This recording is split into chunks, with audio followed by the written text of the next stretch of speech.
อ่าแล้วสบายดี สบาย สบายดี สบายดี FC มาจุกทุกคนมาพอกับซ่องเบาน้อยแก้ววิสัยคือเก่าเด้อพี่น้องมาพออยู่เสียงหน้าเจ๊แย้มกับตางานี่แหละพี่น้องเอ้ยมื้อนี้เบาแอก็สิได้มาถามเรื่องราวของเป็นไปมาของเพิ่นนี่แหละเนาะแล้วกับตางานี่แหละยัน FC เข้าใจว่าเจ๊แย้มนี่เอากับตางาใช่บ่แล้วก็สิได้มาสัมภาษณ์เพิ่นมื้อนี้แล้วมาถ่ายทำเพิ่นนี่แหละ เลยสิถามอันชีวิตเพิ่นสู่ชนมาแต่เบื้องต้นซะก่อนเนาะบัดชุดท้ายจังสิเว้าเกี่ยวถึงตะงาเนาะแล้วข้อยอยากถามมันทางเจ้านะมื้อข้อยมามื้อนี้ก็จุดประสงค์ก็อยากถามว่าระยะผัวเจ้าเสียมานี่ก็5-6 ปีแล้วได้เนาะ ปีปลาย 5 ปีปลายบ่ ปี2 เดือน อืม ตันฮอด6ได้ ยังบ่ฮอดเนาะก็เริ่มสิเข้าแล้ว6ก็ดิ เริ่มแล้วปีสิมานี่เป็นปี6 ปี เว้าที่นี่ดังๆกันจะอีกทีบ่ได้ยิน เป็น นำ 6 ปีปีสิมานี่ และบ้านนี้ข้อยอยากถามว่าความยากความลำบากสู่ชนมานี่เป็นจังได๋แต่มื้อตั้งต้นมาฮอดปัจจุบันนี่นะ ตกลำบากแฮงตอนผัวเสียตะบิดนี่ลำบากที่สุด โดย บ่มีบ่อนเทียบลำบากอีหลีอะหลอ โดย เบิ่งเพิ่นเสียปะเนาะ2021ก็ยังเดือนเดียวได้ยังบ่มันสิออกมาเป็น2022 แน่นะ แล้วก็สู้ๆๆๆมาขอยอยู่ผู้เดียว อืม ลูก ลูกเบิ่งลูก5 คนเนาะลูก5 คน โดย อีเฒ่าก็ผู้เฒ่าก็มือเฮือนผัว โดย ผู้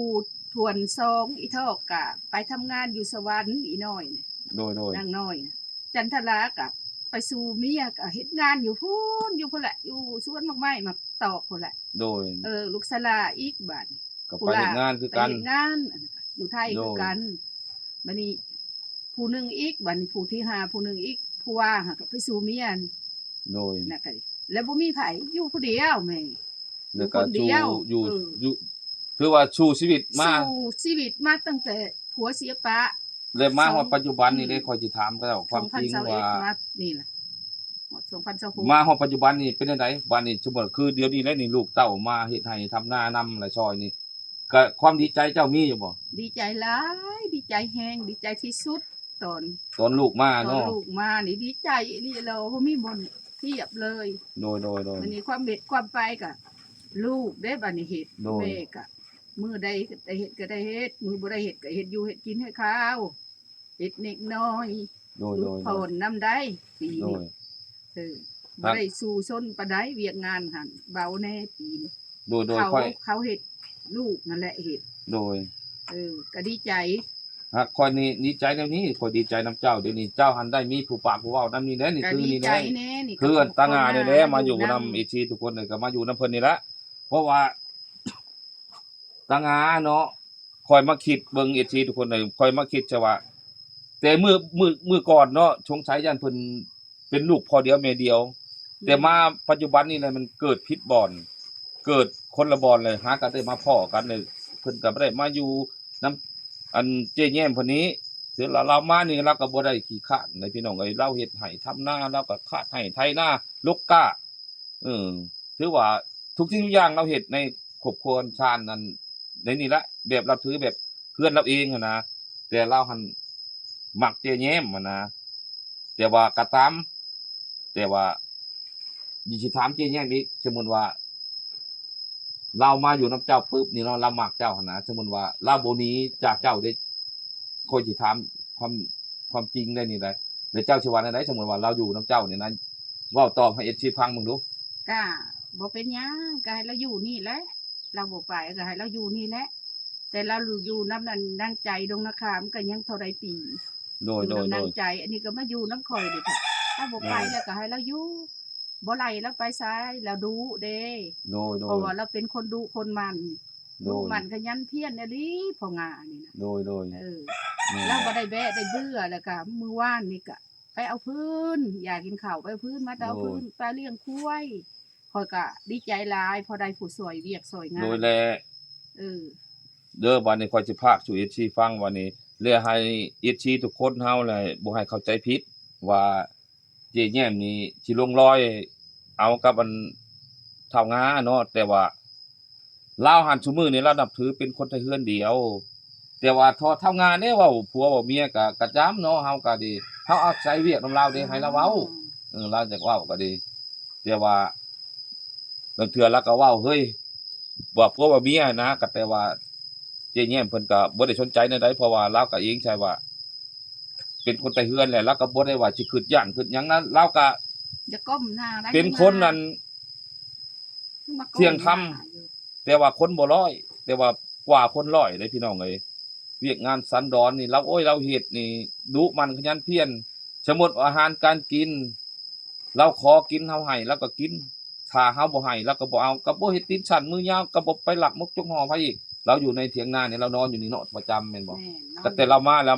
มีแต่เราออกมานอนอยู่หน้ามี FC ทุกคนเลย เพิ่นบ่ได้นอนเฮือนจะคืน อื ดอก ม มาแตะบิดน่ะนอนวัดน่ะ2คืน เดี๋ยววันนี้ข้อยสิถามมันตะงาสิถามหยอกเราบัดนี้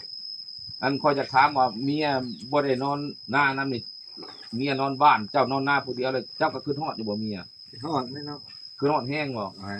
ไป แน่นั่นบ่ครับขึ้นฮอดก็ ก่อน มื้อเช้าเราก็มาอยู่เด้มื้อเช้าเราก็มาแล้วก็จังลำจังแยงลาวมื้อแรงลาวเพิ่นมื้อเองใช่ว่าบ่มีผู้นอนเฮือนอยู่ มันบ่มีคนเด้คำที่ว่านอนหน้าเพิ่นปะเฮือนหั่นนะหรือว่าเอาในนี่บ่ บ่นะ เอาแบบว่าเปลี่ยนกันบ่ให้เมียนอนหน้าแล้วเจ้ามื้อนอนเฮือนบ่ บ่นะ เอ วันนี้ อ บ่ให้นอนเลยมื้อนี้ ก็ได้ก็ตามเด้อ บ่กล้าให้นอนเพื่อน ค่อยสิเป็นกำลังใจให้ดีใจนํ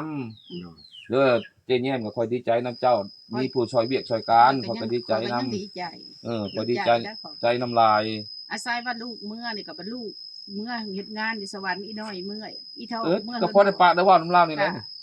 ดีใจนำพ่อง่านี่แหละ อืม พอได้ผูกปากผูกเว้าก็พอได้ผูกไปเลี้ยงควายเปลี่ยนดีใจที่ เด้มันทั้งดีใจว่าทั้งเฮาก็บ่คิดนู่นคิดนี่ไปหลายเนาะ ปานใด อ้าวสมมุติว่าบ่มีไผจะอยู่ผู้เดียวเนาะเวลาเจ้าเฮ็ดเวียกเหตุการณ์แบบมันทุกข์ได้เนาะควายก็อยู่กับเฮาเฮ็ดหันนี่ก็อยู่กับเฮาได้คิดได้ เอ้าสมมุติว่า อืม อันเลาะน้ำนาก็เฮา ป้านคันขาดก็เฮา ขั้นขาดก็เฮาน้ำลูก นั่ง ก็เฮาบัด แม่นแหละ ขึ้นมาบัดงัวควายอันพันเกี้ยว แม่ ก็ น เฮาอันนี้ขั้นหน้าขาดคอย ก็เพิ่นเล่าเนาะบ้านนี้บ้านตะงาบ้านนี้ ทาง นะ มีแต่พองานี่ แม่นแหละ คอยกับแพงเราได้บาท นั่นแหละไอ้ที่ทุกคนเลย แพงพองา อืม แล้วเราดูเอาไว้คันนานี่แถวเทิงนี่ แม่นแล้วก็ ขาดไปปากมี ค แต่ อยมา พง เห็นก็บ่แม่นย่องแล้วดอกเบิ่งผู้ อืม มีแต่ของเราแหละป้าน มี นำ แต่ บ่ พอ น่ะ งาป้าน เจ้าก็สิรุดพร โอ้ยรุดพรเนี่ย รุดพรความมันทุกข์ความลำบากของเจ้าไปอีก ความลำบาก นะ ของคอยกับรุด สมมุติว่าลูกเมื่อหมดเขาดำนาแล้วนี่ก็เจ้าก็สิมีผู้ปากผู้เว้านำเด้บัดนี้ก็เฮาก็ลืมไปได้ทุกที่ ลื เฮาม คิด คำที่คิดนะความที่คิดฮอดนะ แม่นแหละ เออขั้นว่า อันซุม FC สิถามว่าโอ้ยบ่อยากได้อีกบ่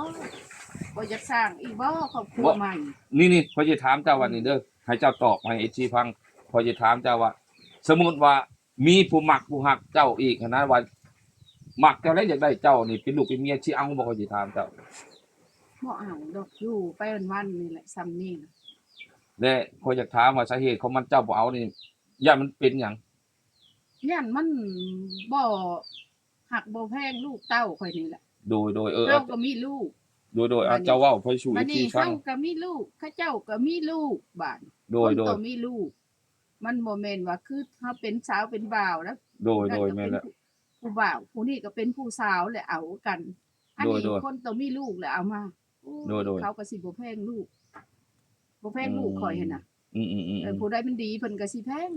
แม่ ผู้ น ใด แล้ มัน ว ชั่วเพิ่นก็บ่อยากปานใดแหละ แม่นแล้ว เออ ตัวนี้ เพิ่นก็สิบ่ปานใดแล้วข่อยละมานอนคิดโอ้กูเอาบ่หรือบอกซ้ำข่อยนี่แหละก็พออยู่ไปแล้ว ก็ อยู่ไปวันๆอยู่ไปน้ำลูกน้ำเต้านี่แหละ ค่อยก็ชมเชยนำก็ดีแล้วเจ้าคิดอย่างนั้นบางคนเพิ่นโยกคิดได้คิดอยากได้ลูกได้ผัวบางคนนะ แต่ว่าบ่อยากได้ก็อยากได้คันเอาก็มันสิโซแห้งอีกบาด อันนี้ก็ดีแล้ว มันสิโซ เจ้า แห้ คิด ง ได้นะ มันสิมาเป็นภาระของเฮา โดยแม่น สมมุติว่าคันลูกผู้อยู่หาเงินหา นั่ง คำ เยอะได้เลยให้ HG เบิ่ง อยู่กรุงเทพ อืม อยู่กรุงเทพอยู่เมืองทองเมืองไทยพาเงินมาให้แม่เนาะ โดย 3,000 โดย 3,000มาให้แม่ซื้ออยู่ซื้อกิน โด ซื้อย นู่นซื้อนี่กินเด้อ โดย บ้าน แม่นแหละ ผัวเฮาก็สิได้ใช้น้ำกันคำเฮา โดย คัน แม่ เพิ่ น น แหละ บ่ได้ไปหาเงินก็เพิ่นก็ใช้น้ำกันคำเฮา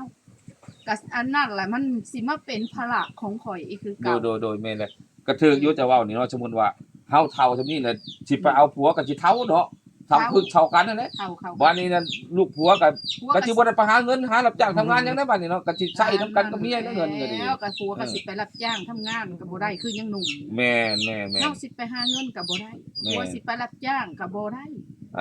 อันหนึงไหนอันสองเลยหลักๆเลยเบิ่งฟังเจ้าเว้านี่จะบ่เข้ากันนี่หนึ่งมาเจ้าเพิ่นมีลูก มีลูก ลูกเฮาเบิดบางคนเพิ่นเฮ็ดได้เวียกบางคนเพิ่นบ่เฮ็ดบัดนี้ ก็บ่ได้ใจเฮาทุก บัดนี้บางเทื่อนั่นพอใหม่มาปึ๊บเลยพอใหม่เพิ่นเฮ็ดเวียกบัดนี้ลูกเพิ่นบ่เฮ็ดนำมันสิบ่เข้ากันนะ ตอนนั้นแหละ บัดนี้ผู้ที่พาให้เฮานี่เจ็บสมองยุ่งสมองได้บัดนี้ ทางเฮาปั่นใจ แม่นแหละ ปั่นสมอง แม่น แล้วพอเลยมานอนคิดหนึ่งไปก็คิดมากก็คิดโอ้กูก็สิเอาอีกอยู่บ่ผัวนี่ถ้ามีผู้ ดี มา ดี มา เลย ทาน เจ้า ให้ คิดได้นั่นดีแล้ว หรือว่ากูสิว่าเคยประสบประการณ์มาแล้ว แม่ ก็ แม่ เคยได้ผัวมาแล้ว แม่น เฮาก็ประสบประการณ์มาแล้วก็อยู่ไปวันๆนี่แหละ แม่น เฮาก็ โดย ครึ่งคนแหละ แม่นแหละ ก็อยู่ไปวันๆอยู่ไปน้ำลูก อืม ผู้ใดมาดูแลเฮาก็อยู่ไปน้ำลูกกินน้ำลูกหั่นน่ะ แม่นแหละ พันสิเอาแบบโอ้ภาระเด้อบาดนี้ภาระของผัว โอ้ยมัน ก็ ก็ มี ละอันละอย่าง ภาระ แหละ ของผัวก็มีลูกภาระของเฮาก็มีลูกบาด แม่นแหละ สมมุติลูกผัว4คน แม่นแหละ ลูกเฮา5คน แม่นแหละ บาดนี้ลูกเฮาผู้มันสิขี้ข้านก็มี แม่น มันก็สินอนกินนั่งกิน แม่นมันก็สิบ่เข้ากับเขา มั บัด ก็ นี้ บ่ เนาะ เข้ากับพ่อใหม่ แม่นแหละ พ่อใหม่ก็ผู้ใดดุผู้ใดหมั่นผู้ใดพาเงินมาให้แม่ แม่ล่ะ ใช้เขาก็แพงผู้นั้น แม่นแหละ ผู้ใดมันขี้ข้านนอนเว้นแล้วก็ตื่นมากินข้าวไปเที่ยวโอ้พ่อก็บ่ปานนั้น สมมุติว่าเฮา นั่นน่ะ ผู้เป็นแม่หลักๆนี่ชั่วหรือดีก็เฮาแพงเหมือนลูกเฮาบัดนี้เนาะ เฮาตัด บัดนี้พอใหม่มันก็สิว่าผู้ใดมันดีเขาก็สิแพงผู้ใดมันชั่วเขาบ่อยากวนได้บัดนี้ พ่อ นะ ใหม่นี่มันแพงลำเอียงได้ แม่นแห ก็ ละ ต้องแพงลำเอียง แม่นแหละ มันบ่สม่ำเสมอเฮานี่มันลำเอียงบ่ได้ แม่นแหละ มันต้องแพงเสมอกัน แม่นแหละ ส่วน โดย ดีก็ถิ่มบ่ได้ลูก แม่น เฮา แหละแม่นแหละ เอาดีบัดของชาวบ้านลูกชาว แม่ บ้าน น แหละ สัวกับลูกเฮาก็ถิ่มบ่ได้ แม่น คันสิมาเอาบัดนี้สร้างครอบครัวใหม่ อืม ภาระเด้อบัดภาระของเฮาเด้อบัดสิมา อืม เป็นภาระของแม่มันมาโซมันยุ่งสมอง แม่น เฮามีลูกเขาก็มีลูกแล้วคนละแบบ อืม ประสบประการณ์มาแล้วได้ผัว อืม อายุมันก็ตกอยู่50กว่าแล้วคือขอ แม่นแหละ 50ปลายแล้ว ห่วยมันจะเข้า60แล้ว บ่ ว่า ฮอ เจ้า ด60ยังบ่ฮอด ยังบ่ฮอดบ่ บ่ฮอดเขาในเวิร์นนี่เขาให้ว่าหาเขา60เขาในเวิร์น 60บ่เข้า ภาษาสวยนี่60 เจ้าก็ตกอยู่ใน58นะฮะ น้องค่อยก็53บ่หรือ52 55 เท่ากันน่ะ55บ่ โดยแม่นแหละ 55ค่อยก็58นี่แหละ ประมาณว่า57 58เนาะ 57 18แม่ค่อยก็ได้ลูกทีได้แม่สู่ค่อย โดยแม่น ปลาย แหละ ปีหัวปี คำว่าอะไรใช่ว่าท้ายปีหัวปีก็ว่า บาปดำปีนี่ก็คำว่าพออีกกันนี่55เจ้าก็ต้อง56 ก็ดักว่าเขาก็สิ57 18นี่ ปานนั้นแหละฮะ 60บ่ทันฮอดเขาในเวิร์นนี่60 โดยกระซำนี่แหละเนาะเฮาสิไปสร้างครอบสร้างครัวอีกป้าดบ่ได้ง่ายพี่น้องที่จ้าเน้นเขาคำหาบ่คิดนะ คิดจะได้แต่ผัวว่าซั่นจ้ะเดี๋ยวเฮาคิดใช้ในครอบครัวชาญเอาลูกเต้าเฮานี่แหละ คัน หลัก คันอยากได้ก็ได้อยู่ข่อยก็เดียวนี้ก็ซ้ํ โดย ข่อยนี่คันก็คิดได้ ๆโอ้ยได้เลยเด้นี่เด้เนาะตั้งง่ายเด้มาอยู่นำเลยโอ้ย คิดมัน เจ้าสิเอาผู้ใดอี มัน กว่า สิ นี่ เป็นภาระของเฮาหั่นนะภาระของเฮาอีดำค่ะ อันนี้เว้าหยอกเพิ่นเด้ออีซี่เด้อแต่ว่าอันหนึงได้ขอว่า อันหนึงก็มหาสำคัญกันในลูก อันสองเลยในเงินอีกบาดนี้ เงินนี่แหละ เงินเนี่ยสมมุติว่าผัวเฮาก็มีลูกเนาะสมมุติว่าเฮาก็มีลูกบัดนี้บัดเฮาได้เงินมาเนี่ยเฮาบ่ให้ลูกผัวก็ผิดเพิ่นได้บัดนี้ คิดตัวนั้นแหละ ตัวนี้แหละ ถ้าต้องได้ยืนลูกผัวกับ อันสองอาหารการกินสมมุติเฮาได้ชิ้นได้ไข่มาเนี่ยสมมุติบ่ให้ลูกเพิ่นก็อยากเว้าให้เฮาได้บัดนี้ เด้า ตัวนี้แหละ ก็เว้า อืม สมมุติเฮาได้เงินเนาะเฮาได้เงินเฮาก็ต้องให้ลูก โดย ผัวแน่ แม่น ลูกเฮาแน่ลูก แม่น ผัวแน่ แม่น เฮาต้องให้หมดทุกทาง แม่น บัดนี้ผัวเฮาไปคันไปหาเงินก็เฒ่าแล้ว แม่นแม่น อายุ50กว่าแล้วไปหา แม่ เงิน น ก็สิบ่ได้เก่งปานใด แม่นแหละ บัดเพิ่นก็แบ่งลูกเพิ่นได้บาด แม่น ส่วนหลาย แม่น ลูกเมียก่อนเพิ่น แม่นแหละ ลูกกับเฮานี่เพิ่นกับโอ้กะวินมาหน่อย แม่นแหละ มันก็ไปทั้งลูกเมียก่อนและหลาน โดยแม่น ข่อย แหละ มันเห็นมาแล้วข่อยยังมาคิดว่าโอ้ย นี่แหละ อย่าเอาภาระของมาเอาภาระมาใส่เองโดยซ่อว่ะ แนวนี้แหละชีทุกคนเลยก็ได้มาถ่ายทำเจ๊เยี่ยมเพิ่นกับเท่างาได้นั่งห่วมเนาะแต่ว่ายันอีชีเห็นข่อยลงคลิปไปแต่เมื่อก่อนยันเข้าใจว่า ดีใจบ่พองา ยันว่า ดีใจ สิ บ่ เข้าใจว่ายันว่าเจ๊เยี่ยมนี่เอากับเพิ่น โอ้ยพองาเอ้ยแพง เอากับเท่างานี่แม่บ่ได้เอา แพง แต่ว่าเป็นพี่เป็นน้องกันซื่อๆเอชีทุกคนเลยแต่ว่า ได้เยอะ ทางงาจะมักและมักอันเพิ่นน่ะนะฮะแต่ว่า โอ้ยพี่ ก็อย่าเล่าแต่ว่าเจ๊เยี่ยมน่ะยั่ว มีแฮ ยั่ว งมี เอา แฮ กิ ง นแห้งเราพอได้ หลายพองาแล้วบ่นี่ ให้เราเฮ็ดเวียกเฮ็ดการซอยอยู่ในนี่แหละ ดีใจเด้ เอ อ ชีทุกคนเลย ดีใจบ่ได้นั่งเฮียน แต่ว่าเราน่ะเป็นคนบ่ร้อยคน จน 7-80% ได้จับได้ จะบอกเอชีนั่นแหละบัดนี้มาฮอดนี้ก็สิชุดท้ายสบายดีเอชีหมดทุกคนน่ะอยู่ดีมีแฮงเด้อร่ำรวย ร่ำรวย